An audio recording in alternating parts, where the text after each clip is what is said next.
வணக்கம் சொந்தங்களே, எல்லாரும் எப்படி இருக்கீங்க? காலையிலேயே தோசைய சுட்டு அடுக்க ஆரம்பிச்சுட்டேன். எதுக்குன்னு பார்த்தீங்கன்னா, இதுக்கு காம்பினேஷனா சூப்பரான ஒரு ஈரல் வறுவலும், ஆட்டுக்கறி குழம்பும் தான் வச்சுருந்தேன்.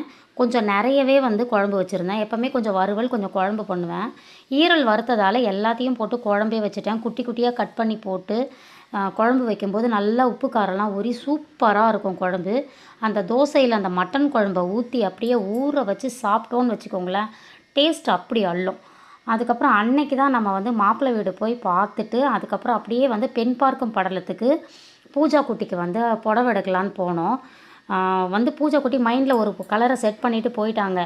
அதே கலர் கிடைக்கிறது நிறைய பேருக்கு கிடைக்காது. ஆனால் பூஜா குட்டியோட அதிர்ஷ்டம் அந்த புடவையே கிடச்சிது. அவ்வளோ சூப்பராக இருந்துச்சு. அவங்க எக்ஸ்பெக்ட் பண்ண கலர் அப்படியே இருந்துச்சு.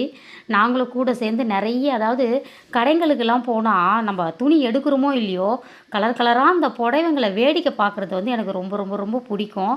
அவ்வளோ ஒரு மனசுக்கு மகிழ்ச்சி தரும். நம்ம எடுக்கிறது 1, 2 புடவ தான். ஆனால் அங்கே அவ்வளோ கலர் கலராக புடவைங்க பார்க்கும்போது அவ்வளோ சந்தோஷமாக இருக்கும். கடைசியா அதுக்கப்புறம் பாருங்கள், பூஜா குட்டிக்கு கேட்ட கலர்லேயே அந்த பெண் பார்க்கும் படலத்துக்கான சாரீ கிடச்சிருச்சு. இதுதான் கட்டியிருந்தாங்க. ப்ளவுஸ்லாம் ரொம்ப சூப்பராக தச்சு அழகாக இருந்தாங்க அன்னைக்கு.